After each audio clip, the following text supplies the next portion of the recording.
नमस्कार विद्यार्थी मित्र, welcome back once again to the beautiful world of IIB and Shri tutorials.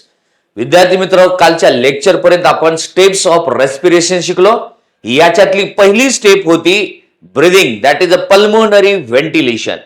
Second step होती diffusion of gases across alveolar membrane. तिसरी step होती transport of gases. चौथी step आहे again diffusion of gases between tissue and blood. आणि पाचवी step होती utilisation of oxygen by the cell to produce the energy. आणि हे एनर्जी होत असताना बाय प्रोडक्ट तयार होतो CO2. या स्टेप होत्या. आता यातली पहिली स्टेप आपण शिकूयात ब्रीदिंग किंवा ब्रीदिंग मेकॅनिझम. तर आता ह्या जी काही आता शिकायचं आपल्याला ती आहे ब्रीदिंग. पहिली स्टेप आहे ब्रीदिंग किंवा पल्मोनरी व्हेंटिलेशन. कशी आहे काय आहे बघूयात. या ठिकाणी एक एक पार्ट आपण या ठिकाणी ड्रॉ करतो आहे. तुम्ही छान पद्धतीने नोट्स ड्रॉ करताय, अभ्यासही छान करताय. चला आता जी आपल्याला शिकायचं आहे पहिली स्टेप, या पहिल्या स्टेपचं नाव आहे ब्रीदिंग. याचं नाव आहे ब्रीदिंग किंवा पल्मोनरी व्हेंटिलेशन. Pulmonary ventilation. आता ही ब्रीदिंग कशी आहे काय आहे बघूयात आपण. हे ब्रीदिंग कसं होणार आहे, कुठं होणार आहे आपण छानपैकी बघूया. सर ब्रीदिंगचा अर्थ काय? तर ब्रीदिंगचे दोन अर्थ आहेत की हवा आत घेणं हा एक आहे आणि हवा बाहेर सोडणं हा एक आहे. म्हणजे ब्रीदिंगच्या दोन स्टेप्स इन्व्हॉल्व आहेत, इन्स्पिरेशन अँड एक्सपायरेशन. आपल्याला काय आहे, जेव्हा कन्सेप्ट आपण शिकत असतो त्यावेळेस हवा आत घेणे म्हणजे इनहेलेशन आणि तीच हवा बाहेर सोडणे याला म्हणायचं एक्झहेलेशन. म्हणजे इनहेलेशन आणि एक्झहेलेशन या दोघांना म्हणायचं ब्रीदिंग. दोघाला काय म्हणायचंय? ब्रीदिंग. या ठिकाणी आपण बोलूयात ब्रीदिंग म्हणजे process by which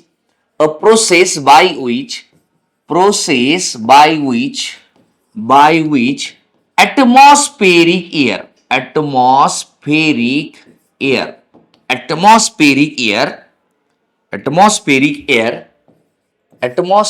air is taken. यासाठी म्हणते draw in, taken in lungs. is a process by which atmospheric air is taken in lungs and alveolar air released out. साधा प्रश्न आहे की आपण हवा आत घेतोय आणि बाहेर सोडतोय. हवा जी आत घेतली ती ॲटमॉस्फेरिक एअर आहे, त्याच्यामध्ये ऑक्सिजन जास्त आहे आणि जी मी अल्व्ह्युलर एअर बाहेर टाकली याच्यामध्ये CO2 जास्त आहे. हे आपल्याला पुढे पुढे कळणार आहे. मग याच्यातला पहिला जो आहे, याच्यातलं पहिलं आहे इन्स्पिरेशन. तर काय आहे? Inspiration oblique inhalation.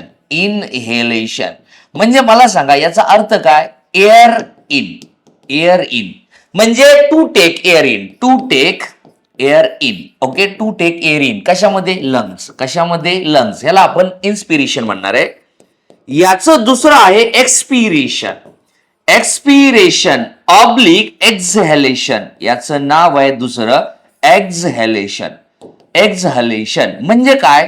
To remove air from lungs. आणि ही CO2 असणारी एअर आहे. संपला विषय.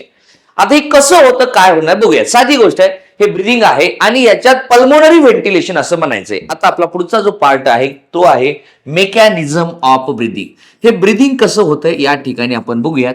या ठिकाणी शिकायचंय मेकॅनिझम ऑफ ब्रीदिंग किंवा ब्रीदिंग मेकॅनिझम. हे ब्रीदिंग मेकॅनिझम कसं आहे काय आहे बघूयात. आता लक्ष बघू का. खरं तर हा एक प्रेशर ग्रेडियंटचा फिनॉमिना आहे. म्हणजे हा सगळा जो खेळ आहे तो प्रेशर ग्रेडियंटचा आहे. म्हणजे मला सांगा की आपल्याला माहित आहे, आता मी समजून सांगतो मेकॅनिझम ऑफ ब्रीदिंग. याच्यात कोण कोण इन्व्हॉल्व आहेत?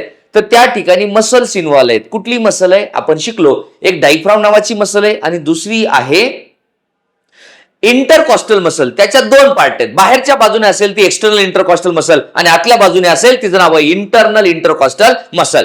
या मसलची इन्व्हॉल्वमेंटमुळे काय होतं, आपल्या लंग्स मध्ये, आपल्या थोरॅसिक कॅव्हिटीमध्ये एक ग्रेडियंट तयार होतो, प्रेशर ग्रेडियंट तयार होतो. तर आम्हाला माहित आहे volume is inversely proportional to pressure. म्हणजे आम्हाला माहिती आहे एक बॉटल घेतली आम्ही, बॉटलला जर दाबलं तर त्याच्यातलं प्रेशर वाढणार आहे कारण त्याचं व्हॉल्यूम कमी झालं आणि आम्ही बॉटलला सोडलं तर त्याचं व्हॉल्यूम वाढणार आहे म्हणून आतमध्ये सक्शन प्रेशर तयार होणार आहे म्हणून बाहेरची हवा आत जाणार आहे. तसाच काहीसा चमत्कार आमच्या थोरॅसिक कॅव्हिटीमध्ये होणार आहे. तो कसा होणार आहे, काय होणार आहे, आपण शिकूयात under the headline mechanism of breathing. खरं तर आम्ही ब्रिदिंग दोन प्रकारे करतो. कधी कधी जाणीवपूर्वक ब्रिदिंग करतो, याला आम्ही म्हणतो फोर्सिबल ब्रिदिंग. मला सांगा, योगा असेल, एक्सरसाइज करतो आपण, ज्या वेळेस करत असो तेव्हा आम्ही जाणीवपूर्वक श्वास आत घेतो, श्वास बाहेर टाकतो. पण कधी आम्ही झोपलेलो आहोत, निवांत आहे, छान अभ्यास करत बसलेलो आहोत, अशा वेळेस आमचं लक्ष नसतं. याला म्हणायचं सायलेंट ब्रिदिंग किंवा त्याला म्हणायचं नॉर्मल ब्रिदिंग. मला आता शिकायचंय नॉर्मल ब्रिदिंग. याच्यातली पहिली इव्हेंट आहे नॉर्मल ब्रिदिंग. जर तुम्हाला शिकवायचंय, या ठिकाणी शिकवायचंय नॉर्मल ब्रिदिंग आणि दुसरी असणार आहे फोर्सिबल ब्रिदिंग. तर मी सध्या शिकवतोय नॉर्मल ब्रिदिंग. पण नॉर्मल ब्रिदिंगच्या दोन स्टेप असतील. एकेचं नाव असेल इन्स्पिरेशन, दुसरीचं नाव असेल एक्सपायरेशन. हवा आत घेणं म्हणजे इन्स्पिरेशन, हवा बाहेर सोडणं म्हणजे एक्सपिरेशन. आणि it is a depend upon the pressure. मला सांगा, आता या ठिकाणी आपण बघूयात नॉर्मल ब्रिदिंग शिकायचंय.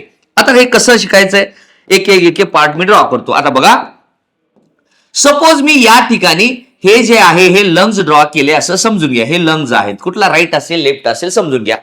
हवा आत जाणे, ओके, ही जी प्रोसेस आहे त्याच्यासाठी इथं बाहेरचा प्रेशर आहे, याचं नाव आहे ऍटमॉस्फेरिक प्रेशर. काय नाव आहे ह्याचं? Atmospheric pressure. आणि लंग्स मधलं प्रेशरला म्हणायचं इंट्रा पल्मोनरी प्रेशर. इंट्रा म्हणजे आतलं, पल्मोना म्हणजे लंग्स. सध्या तरी कन्सेप्ट समजून घ्या. लंग्सच्या आतलं प्रेशर म्हणजे इंट्रा पल्मोनरी प्रेशर. बाहेरचं प्रेशर म्हणजे काय रे? एक्स्ट्रा पल्मोनरी प्रेशर म्हणायचं नाही, त्याला म्हणायचं ऍटमॉस्फेरिक प्रेशर. आता मला सांगा, आम्हाला ही गोष्ट माहित आहे फिजिक्स मधली की air will move from high pressure to low pressure किंवा high gradient to low gradient. म्हणजे जेव्हा बाहेरून आतमध्ये हवा जायची, लंग्स मध्ये हवा जायची, तेव्हा प्रेशर कुठं जास्त पाहिजे? ऍटमॉस्फेरिक प्रेशर जास्त पाहिजे.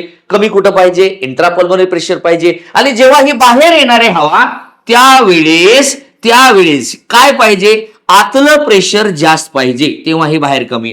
आणि ज्या वेळेस हवा आत जायचे त्यावेळेस हे ऍटमॉस्फेरिक प्रेशर जास्त पाहिजे. आता समजून घ्या, हा व्हाईट एरो वेगळा, इकडे बघा.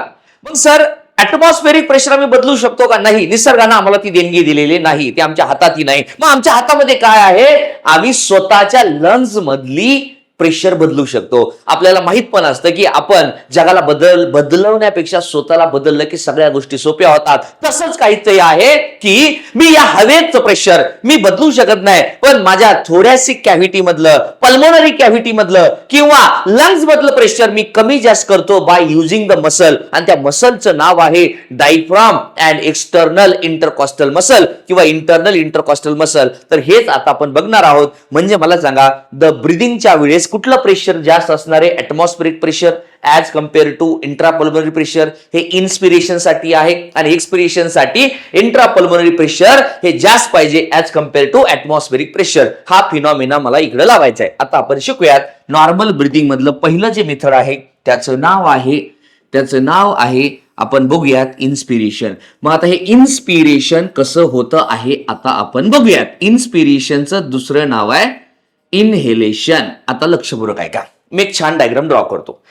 डायग्राम ड्रॉ करताना आमच्या असं लक्षात आलेलं आहे बघा छान पद्धतीनं की या ठिकाणी हे जे मी काही ड्रॉ केलेलं आहे समजून घ्या, याचं नाव आहे व्हर्टेब्रल कॉलम. समजून घ्या, हा असा जो दिसतो आहे हा व्हर्टेब्रल कॉलम आहे असं समजून घ्या. ओके, हा व्हर्टेब्रल कॉलम कुठल्या बाजूला आहे? तर तो आहे डॉर्सल बाजूला. समोरच्या बाजूला आम्हाला माहिती आहे या ठिकाणी हे जे आहे याचं नाव आहे स्टर्नम. काय नाव आहे? स्टर्नम. ओके, हे स्टर्नम आहे. आणि या ठिकाणी सध्या समजूयात हा रिलॅक्स असणारी कंडिशन आहे, याचं नाव आहे डायफ्राम. काय याचं नाव आहे सांगा? डायफ्राम. मी लिहून दिलं होतं, diaphragm is a dome shaped. Diaphragm is a dome shaped. जेव्हा तो रिलॅक्स असतो त्यावेळेस. आणि याच्या आतमध्ये हे जे आहेत हे लंग्स आहेत असं समजून घ्या. ओके, हे लंग्स आहेत आता समजून घ्या. ओके, आता ऐका, इथे काहीतरी नाव लिहितोय मी बघा, समजून घ्या. हा स्टर्नम आहे, तो व्हर्टिबल कॉलम आहे आणि हा डायफ्राम आहे. आता सर सुरुवात मला करायची आणि हे खाली ऍब्डॉमिनल कॅव्हिटी आहे. आता बघा ऐका, खरं तर इन्स्पिरेशनची सुरुवात होते by the contraction of diaphragm. आता समजून घ्या, एकदम कन्सेप्टचा पार्ट आहे, छान पद्धतीने समजून घ्या. आता काय होतं? हा डायफ्राम कॉन्ट्रॅक्ट होतो. काय होतो? Diaphragm contract. आता समजून घ्या, आता काही गोष्टी आहेत. थोरॅसिक कॅव्हिटीतल्या व्हॉल्यूमला म्हणायचं थोरॅसिक व्हॉल्यूम. इमॅजिन करा, आणि त्या थोरॅसिक कॅव्हिटी मध्येच लंग्स आहेत. याचा अर्थ थोरॅसिक व्हॉल्यूमच्या दुसऱ्या व्हॉल्यूमचं नाव लिहितो मी पल्मोनरी व्हॉल्यूम, कारण थोरॅसिक कॅव्हिटी मध्येच कोण आहेत? लंग्स आहेत. म्हणजे मला सांगा, इथं दोन शब्द आहेत, thoracic volume and pulmonary volume. आणि त्या पल्मोनरी लंग्स मधल्या व्हॉल्यूमला पल्मोनरी व्हॉल्यूम म्हणायचं आणि त्याच्यातल्या प्रेशरला म्हणायचं इंट्रा पल्मोनरी प्रेशर. आता बघा, आपली छाती मोठी झाली म्हणजेच पल्मोनरी व्हॉल्यूम पण वाढणार आहे. ओके, म्हणजे थोरॅसिक व्हॉल्यूम वाढलं की पल्मोनरी व्हॉल्यूम वाढतं, थोरॅसिक व्हॉल्यूम कमी झालं की पल्मोनरी व्हॉल्यूम सुद्धा कमी होतं. हा आपल्याला बेसिक क्रायटेरिया लावायचा आहे. आता आपण बघूयात नेमकं कसं आहे काय आहे या ठिकाणी छानपैकी बघूयात. आता बघा, सगळ्यात अगोदर एक मसल आहे, तिचं नाव आहे डायफ्राम. इमॅजिन करा, ह्या व्हॉल्यूमला नाव दिलं मी एक्स, या व्हॉल्यूमला नाव दिलं एक्स, सध्या तरी एक्स व्हॉल्यूम आहे असं समजूयात. आता काय झालं, डायफ्राम जसा कॉन्ट्रॅक्ट झाला, नवीन ह्याची डायग्राम ड्रॉ करतो छानपैकी. बघा, नवीन याची डायग्राम अशी झाली, म्हणजे हा नवीन आहे डायग्राम, हा वाला जो आहे तो नवीन आहे. म्हणजे हे जे दिसतंय तुम्हाला, मला सांगा, डायफ्राम हा खालच्या दिशेने गेलाय, म्हणजे हा कॉन्ट्रॅक्ट झालाय. म्हणजे डायफ्राम काय झाला, कॉन्ट्रॅक्ट होताना तो फ्लॅट होतो, फ्लॅट झाल्यामुळे तो त्याचा कर्वेचर राहत नाही, तो ऍब्डोमेनच्या कडेला जातो, इकडे खालच्या दिशेला आला. म्हणजे मला सांगा, वरचं व्हॉल्यूम काय होतं एक्स, त्याच्यात आता नवीन भर पडली, याला नाव दिलं मी वाय. काय नाव दिलं याला, वाय. याचा अर्थ डायफ्राम कॉन्ट्रॅक्ट झाल्यामुळे व्हॉल्यूम वाढलं. कुणाचं वाढलं, थोरॅसिक कॅव्हिटीचं व्हॉल्यूम वाढलं. अरे वाढलं की नाही, म्हणजे नवीन व्हॉल्यूमची ऍड झाली. मग कुठल्या डिरेक्शन मध्ये वाढलं ते पण महत्वाचं आहे. आता ऐका, या ठिकाणी मी हा अँगल बघूया, त्याला नाव दिलं मी अँटेरियर. काय नाव दिलं याला, अँटेरियर. आणि हा खालचा एरोला नाव दिलं पोस्टेरियर. काय नाव दिलं याला, पोस्टेरियर. बघा, वरच्या बाजूला अँटेरियर म्हणतो, खालच्या पोस्टेरियर. खरं तर वरचा फिक्स पॉइंट आहे, हा खालचाच फक्त अप अँड डाऊन होणार आहे. म्हणजे फिक्स जागा कुठली, अँटेरियर, बदलणारी कुठली, पोस्टेरियर. म्हणजे हा ऍक्सिस आहे, म्हणजे कुठल्या ऍक्सिस मध्ये थोरॅसिक व्हॉल्यूम वाढलं त्याचं नाव आहे अँटेरियो पोस्टेरियर ऍक्सिस. तुम्ही म्हणताल सर पोस्टेरियर अँटेरियर का नाही, कारण हे खालच्या दिशेने मूव्ह होते, हे वरचं मूव्ह होत नाही. ओके, नाही तर ब्रीदिंग करताना हे वरती गेलं असतं, असं होत नाहीये. हा फक्त डायफ्राम खालवर होतोय, म्हणजे अँटेरियर पार्ट फिक्स आहे, तो आधी घ्यायचा, म्हणून याचं नाव आहे अँटेरियो. बदलणारा कुठला आहे, पोस्टेरियर. म्हणजे हे डायफ्राम खालीवर होतोय, एवढं लक्षात घ्या. आता मला सांगा, खाली गेला याचा अर्थ कोण कॉन्ट्रॅक्ट झालाय, डायफ्राम. आपण एक एक एक एक लिहूया. सध्या बघा काय काय लिहिलंय, इथं लिहितो. पहिलं आहे इन्स्पिरेशन. पहिलं कोण आहे, इन्स्पिरेशन. बघा, डायफ्राम, इथे एक शब्द लिहितो, डायफ्राम इनिशिएट इन्स्पिरेशन. हे सगळ्यात महत्वाचं आहे. Diaphragm initiate inspiration. Diaphragm initiate inspiration. जर उद्या विचारलं prime muscle, major muscle, important muscle of inspiration is called as a diaphragm. आता एक एक गोष्ट बघा, इथं लिहितो. बघा, डायफ्राम इनिशिएट कॉन्ट्रॅक्शन, इथं इनिशिएट इन्स्पिरेशन. आता इथं लिहितो, diaphragm get contracted and become flat. बघा, this increases thoracic volume. बघा, thoracic volume, लक्षपूर्वक ऐका, किंवा व्हॉल्यूम ऑफ थोरॅसिक कॅव्हिटी, याला मी नाव दिलं डायरेक्ट थोरॅसिक व्हॉल्यूम. आणि आपल्याला माहिती आहे थोरॅसिक व्हॉल्यूम मध्ये असतं लंग्स, म्हणजे पल्मोनरी व्हॉल्यूम. आता ऑब्लिक लिहितो, दिस इन्क्रीजेस थोरॅसिक व्हॉल्यूम, ऑब्लिक काय, pulmonary volume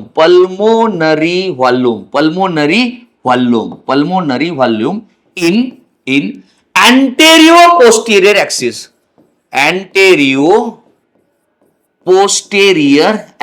anterior posterior axis. संपला विषय. बघा, समजून घ्या. थोरॅसिक आधी एक शोध. आता हे ऍडिशन वाय झालं की नाही, म्हणजे कुठल्या अँगल मध्ये वाढलं, अँटेरियो पोस्टेरियर ऍक्सिस मध्ये हे वाढवलेलं आहे. म्हणजे बाबांनो, थोरॅसिक चेंबर वाढला म्हणजे थोरॅसिक कॅव्हिटी वाढली, म्हणजे थोरॅसिक व्हॉल्यूम वाढलं, म्हणजे पल्मोनरी व्हॉल्यूम वाढलं. एवढं आपल्याला माहित झालं पाहिजे. कुठल्या ऍक्सिस मध्ये वाढलं, अँटेरियो पोस्टेरियर ऍक्सिस. आता बघा, याच्यामुळे काय झालं, ड्यू टू दिस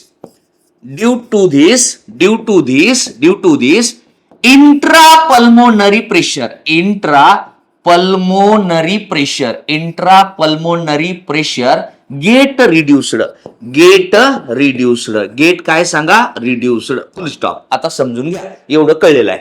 आता ऍट द सेम टाइम ह्याच वेळेस काय झालं, आता समजून घ्या, ह्याच वेळेस काय झालं. तर बघा, आता इथे एक मसल आहे बघा, एक्सटर्नल इंटरकॉस्टल मसल, बाहेरच्या बाजूने असणारी मसल, ही पण कॉन्ट्रॅक्ट होते. जशी कॉन्ट्रॅक्ट झाली तसं माझं स्टर्नम आणि रिब्स बाहेरच्या बाजूला ओढले जातात. म्हणजे बघा, आता काय, ही जी नवीन गोष्ट आहे, आता हा जो काही तुम्हाला मी ड्रॉ करतो आहे, कॉन्ट्रॅक्ट झाली. कोण कॉन्ट्रॅक्ट झाली, एक्सटर्नल इंटरकॉस्टल मसल कॉन्ट्रॅक्ट झाल्यामुळे स्टर्नम असं बाहेरच्या बाजूला गेलं, हे नवीन स्टर्नम आहे. आता समजा बघा, लक्षात घ्या. आता मला सांगा, ही नवीन स्टर्नमची जागा आहे. हे नवीन वाढलं, काय वाढलं आता सांगा, झेड. म्हणजे मला सांगा, हे वरच्या बाजूला असं आलं म्हणजे हे up up and outward. Up and काय झालं सांगा, आउटवर्ड.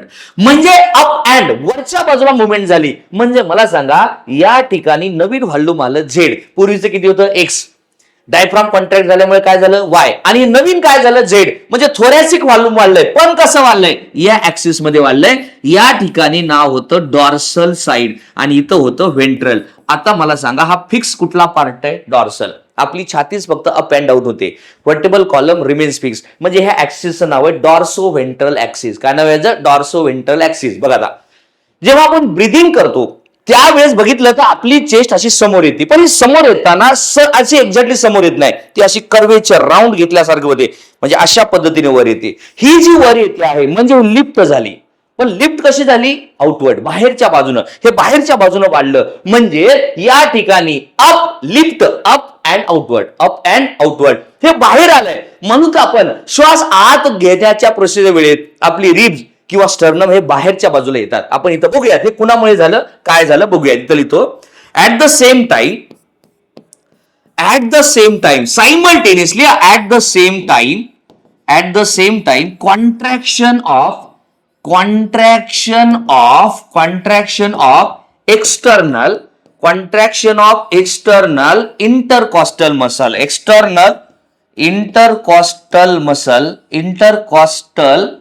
Muscle lifts.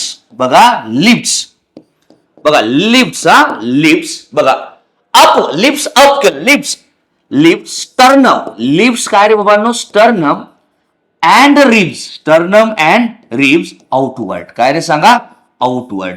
म्हणजे हे वरच्या बाजूला केलं जाईल. म्हणजे समोर आपली चेस्ट अशी डायरेक्ट अशी नाही येणार, ती अशी अलगळत वरती येणार आहे. म्हणजे अप आणि आउटवर्ड ह्या डिरेक्शनला येणार आहे. म्हणजे मला सांगा की at the same time contraction of external intercostal muscle lift sternum and ribs outward. Due to this, याच्यामुळे काय झालं बघा, due to this thoracic cavity. Due to this याचा परिणाम काय झाला, ह्या नोट्स खूप गरजेचा आहे. Due to this thoracic cavity किंवा चेंबर, थोरॅसिक कॅव्हिटी. आणि आम्हाला माहिती आहे थोरॅसिक कॅव्हिटी म्हणजेच पुढे मी काय म्हणणार आहे, पल्मोनरी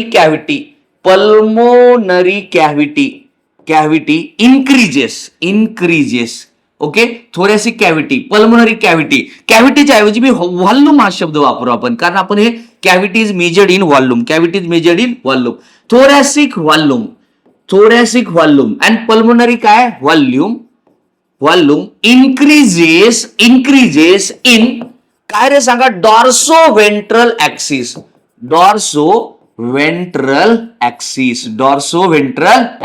संपला विषय. मग आता मला सांगा, दोन मसल कॉन्ट्रॅक्ट झाले. एकीचं नाव होतं डायफ्राम आणि दुसरीचं नाव काय होतं, एक्सटर्नल इंटरकॉस्टल मसल. आता या दोन्ही मसलचा जॉईंट इफेक्ट काय झाला, due to the joint effect of both two muscle intra pulmonary pressure काय झाला, ड्रॉप झाला as compare to the atmospheric pressure. मग आता आपण बघूयात, इकडे डायग्राम वरती जाऊयात. आता बघा, या दोघीचा इफेक्ट काय झाला, याच्यातलं इंट्रा पल्मोनरी प्रेशर ड्रॉप झालं ऍज कम्पेअर टू कसली एअर रे सांगा, ऍटमॉस्फेरिक एअर. याच्यामुळे the air will enter into the lungs and we know that काय रे सांगा, इनहेलेशन किंवा एक्झेलेशन. आपण हे लिहूयात छान पद्धतीने. इथं बघा, in dorsoventral axis due to, पुढचा point, due to action of किंवा contraction, due to action of above steps, वरच्या ज्या स्टेप झाल्या above step, total volume of thoracic cavity किंवा pulmonary volume, total volume of pulmonary volume get increased leading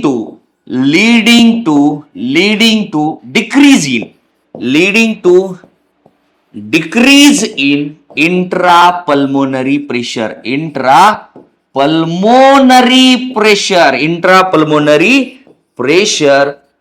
than atmospheric air किंवा atmospheric pressure. मग या ठिकाणी atmospheric pressure जास्त झाला as compare to intrapulmonary pressure. पुढे now air will move from atmosphere किंवा बाहेरून स्पेअर इंटू लंग्स. इंटू काय सांगा? Lungs. That is inspiration. That is काय हे? इन्स्पिरेशन. Full stop. आता हे इन्स्पिरेशन झालेलं आहे. म्हणजे इन्स्पिरेशन मध्ये जर तुम्ही बघितलं तर दोन मसल कॉन्ट्रॅक्ट झाल्या, एक डायफ्राम आणि दुसरी कोण आहे? External intercostal muscle. आणि आपल्याला माहिती आहे मसल कॉन्ट्रॅक्ट व्हायला लागते एनर्जी, म्हणून inspiration is a energy taken process. That is called as active process. इथं लिहितो इन्स्पिरेशन इज ऍक्टिव्ह प्रोसेस. कसली process? Active process because requires ATP. संपला विषय. तर अशा पद्धतीने इन्स्पिरेशन झालेलं आहे. आता आपल्याला शिकायचंय एक्सपायरेशन. जसे इन्स्पिरेशन झालं तशी हवा बाहेर सोडणं, याला नाव दिलंय आम्ही एक्सपायरेशन. मग हे नॉर्मल इन्स्पिरेशन कसं आहे? इट इज अ इनव्हॉलंटरी. मग हवा बाहेर कशी काढायची आता आपण बघूया. हवा मी आत घेतली. आता आम्हाला एक गोष्ट कळली, सर आमच्या आजपर्यंत असं लक्षात येते हवा आम्ही चेस्ट मध्ये घेतल्यामुळे चेस्ट मोठी झाली. तर हा भास आहे. चेस्ट मोठी झाल्यामुळे हवा आत गेली हे तुमच्या आज लक्षात आलं असेल. म्हणजे काय होतंय? थोरॅसिक व्हॉल्यूम वाढल्यामुळे आतला प्रेशर कमी झाला म्हणून बाहेरची हवा आत गेली. म्हणजे आजपर्यंत जे आम्हाला माहित होतं की चेस्ट मध्ये हवा गेल्यामुळे चेस्ट मोठी होती, अजिबात नाही. चेस्ट मोठी झाल्यामुळे हवा आत गेलेली आहे. आता आम्हाला हवा बाहेर काढायची. मग बाहेर कशी काढायची आता बघूयात. By the process of expiration. मग एक्सपायरेशन कसं आहे काय आहे बघूयात. आता ही डायग्राम उलटी करूयात. आता ही डायग्राम कशी आहे परत आता आपण पुढच्या पॉइंटकडे जाऊयात. That is a expiration. मग एक्सपायरेशन कसं आहे काय आहे बघूयात. बघा आता दुसरी जी स्टेप आहे एक्सपायरेशन. मग हे एक्सपायरेशन कसं आहे छानपैकी बघूयात. एक्सपायरेशन अगेन हे एक्सपायरेशन बघूयात. आता छानपैकी बघा. मी या ठिकाणी असं म्हटलं होतं की परत मला सांगा हे जे दिसतं आहे हे आहे आपलं स्टर्नम. ओके. याच्यानंतर हे कोण आहे? तर हा आहे आपला व्हर्टिबल कॉलम. ओके. याच्यानंतर इथं जे होतं आता मला सांगा हा डायफ्राम फ्लॅट झाला होता कारण आपण हवा आत घेतली होती. हे आउटवर्ड झालं होतं आणि याच्या आतमध्ये होते लंग्स. आता मी या ठिकाणी हे लंग्स ड्रॉ करणार आहे. सपोज हे आहेत लंग्स. आता छानपैकी बघा. आता काय होतंय? ऑलरेडी कॉन्ट्रॅक्ट कोण झाला होता? डायफ्राम. आता डायफ्राम होतो रिलॅक्स. काय होतो? हा रिलॅक्स. जसा रिलॅक्स झाला हा डोम शेप्ड बनतो. म्हणजे हा वरच्या दिशेला जाणार आहे. जसा वरच्या दिशेला गेला मला सांगा ह्याला हा डायफ्राम वरच्या बाजूला असा या लंग्सला पुश करतो. म्हणजे मला सांगा डायफ्राम बिकम कसला शेप रे सांगा? Dome shaped. जसा डोम शेप्ड बनला हा जो आहे या लंग्सला तो वरती ढकलणार आहे आणि त्याच्या ओरिजिनल पोझिशनला गेला. कोण? डायफ्राम रिलॅक्स झाल्यामुळे त्याच्या ओरिजिनल पोझिशनला गेला. म्हणजे जे extra amount of the thoracic chamber वाढलं होतं ते आता कमी झालं. म्हणजे थोरॅसिक व्हॉल्यूम डिक्रीज झाला. ऍट द सेम टाइम इथं जे काही झालं होतं ह्या जो काही आत होता हा स्टर्नम जो बाहेर आला होता तो आता इनवर्ट झाला. म्हणजे आतल्या दिशेनं पुल झाला. कारण कोण रिलॅक्स झाली? External intercostal muscle. जेव्हा एक्सटर्नल इंटरकॉस्टल मसल रिलॅक्स होते तेव्हा त्या स्टर्नमला आणि त्याच्या रिलला आतल्या दिशेनं त्याच्या ओरिजिनल जागेवरती घेऊन जाते. याचा अर्थ त्याचं व्हॉल्यूम कमी झालं. म्हणजे त्याच्या मूळ जागेवर आले. याचा अर्थ काय? त्या दोन्ही मसल रिलॅक्स झालेल्या आहेत. रिलॅक्स झाल्यामुळे त्यांना त्यांचं ओरिजिनल जागेवर जातं आणि जे वाढलेलं व्हॉल्यूम आहे ते परत जागेवर येतं. आणि मला माहितीये व्हॉल्यूम कमी झालं it is inversely proportional to pressure. म्हणजे आतला प्रेशर वाढणार आहे. जसा आतला प्रेशर वाढला as compare to atmospheric pressure मला सांगा हवा अशी अलगद बाहेर येणार आहे. That is called as a expiration. इथं लिहूयात आपण. इथं लिहूयात एक्सपिरेशन. आता बघा नाऊ डायफ्राम लक्षपूर्वक ऐका. Diaphragm become get relaxed comma become dome shaped काय? Dome shaped. आता लक्षपूर्वक ऐका. Become dome shaped. मला सांगा रिलॅक्स झाला आधी कसा होता? फ्लॅट. जेव्हा कॉन्ट्रॅक्ट झाला तेव्हा फ्लॅट. आता रिलॅक्स झाल्यामुळे काय? डोम शेप झाला. हा वरच्या दिशेला गेला. म्हणजे इथली जागा कमी झाली, व्हॉल्यूम कमी झालं. आता बघा diaphragm get relaxed become dome shaped goes to original position goes to original position, goes to original position. बघा त्याच्या मूळ जागेवर गेला. याच्यामुळे थोरॅसिक व्हॉल्यूम वाढलं का कमी झालं? कमी झालं. बघा diaphragm get relaxed become dome shaped goes to original position due to this किंवा इथे लिहितो लीड्स टू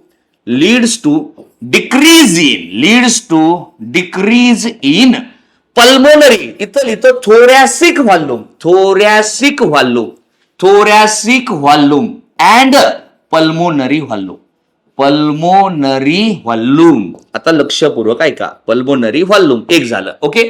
दुसरं, at the same time external intercostal muscle पण काय होतात? रिलॅक्स होतात. आणि ते जो काही रिब्स आणि स्टर्नलला त्यांनी बाहेर खेचलं होतं ते आतमध्ये म्हणजे त्या पुल करतात. आधी अप होतं, ह्याला पुल कुठं करतील? आउटवर्ड की इनवर्ड? आता बघा again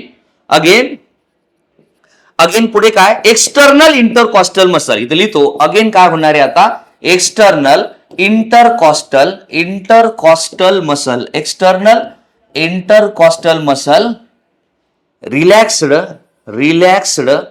relaxed and pulls sternum and ribs inward. आतल्या बाजूला आला. ड्यू टू दिस, इथं पुढचा पॉइंट आहे. ड्यू टू दिस पुढचा पॉइंट काय? Due to this thoracic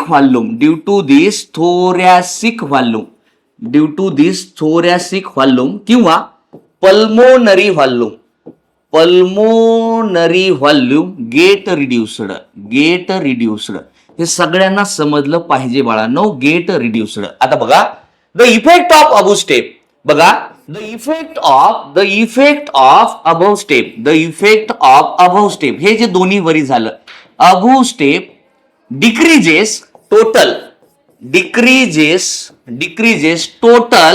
total thoracic volume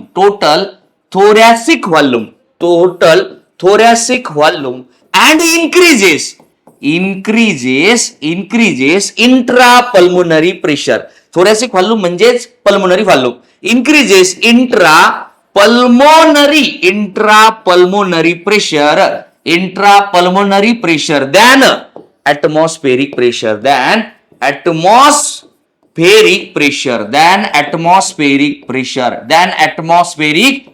Hence air will come out. Air will move from lungs to outside. That is expiration. आता लक्षपूर्वक ऐका. मग एक्सपायरेशन होताना काय झालंय या ठिकाणी बघू शकता. हवा बाहेर आली. ही डायग्राम बघा. एनसीईआरटीने छान डायग्राम दिले आहेत. म्हणजे आतल्या साईडला स्टर्नम गेला आहे. इथं लिहितो हे स्टर्नम आहे. म्हणजे मला सांगा हा जो आहे स्टर्नम आणि रिब्स ह्या आतल्या बाजूने गेल्या आणि हा डायफ्रामवरच्या बाजूने गेला. हवा बाहेर आलेली आहे. या ठिकाणी दोन्ही मसल रिलॅक्स झाल्या. म्हणून या ठिकाणी एक नवीन पॉइंट लिहितो. इथं लिहितो expiration is a passive process. कसली प्रोसेस? Passive process. या ठिकाणी एटीपी लागलेल्या नाहीत. एवढं लक्षात ठेवा. आणि एक एक्स्ट्रा पॉइंट आहे. तुम्ही म्हणताल सर ही जी नॉर्मल ब्रीदिंग आहे किंवा नॉर्मल ब्रीदिंग आहे ही व्हॉलुंटरी आहे. Is a voluntary. म्हणजे हे व्हॉलुंटरी नाही, sorry involuntary. It is a involuntary. Normal breathing is involuntary. आणि पुढे नॉर्मल ब्रीदिंग मध्ये नो इन्व्हॉल्वमेंट ऑफ. बघा no involvement of internal intercostal muscle.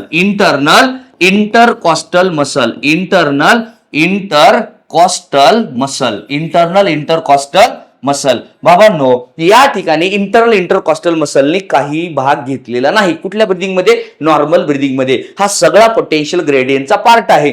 मग ह्या कधी भाग घेतात? फोर्सिबल ब्रीदिंग मध्ये, जे आपण उद्याच्या लेक्चर मध्ये बघणार आहोत. मग एनसीईआरटीने आज काय एक्सप्लेन केलंय एक डायग्राम बघूयात. या ठिकाणी जर तुम्ही काळजीपूर्वक बघितलं, इथं बघा, ज्यावेळेस ब्रीदिंग आपण करत असतो तेव्हा हवा आत जाताना हे थोरॅसिक चेंबर मोठा होतो, म्हणून तर व्हॉल्यूम वाढतं आणि आपल्याला माहिती आहे या ठिकाणी हा प्रोसेस अशा पद्धतीने होत असते. तर आजच्या लेक्चरमध्ये काय काय शिकलोय, सगळ्यात छानपैकी नोट्स ड्रॉ करा. 2 डायग्राम दिलेत एनसीईआरटीने, त्या परफेक्ट पद्धतीने करा. तर आज शिकलोय मी ब्रीदिंग मधल्या 2 event, inspiration and expiration. Inspiration मध्ये कोण कोण आहे, diaphragm and external intercostal muscle contract होतात. एक्सपिरेशन मध्ये ह्या दोन्ही मसल रिलॅक्स होतात, त्यांच्या ओरिजिनल पोझिशनला जातात आणि थोरॅसिक व्हॉल्यूम कमी होतं. याच्यामुळे इंट्रापल्मोनरी प्रेशर वाढतो आणि हवा बाहेर येते. अशा छान पद्धतीने ही मेकॅनिझम आहे आणि याच्यामुळेच आपण जिवंत असतो. उद्याच्या लेक्चरमध्ये आपण फोर्सिबल जाणीवपूर्वक केलेलं ब्रीदिंग शिकणार आहोत. ती कशी आहे, काय आहे ते उद्या बघूयात. तर अशा छान छान व्हिडिओसाठी IIB आणि श्री ट्युटोरियलशी कनेक्टेड राहा. धन्यवाद.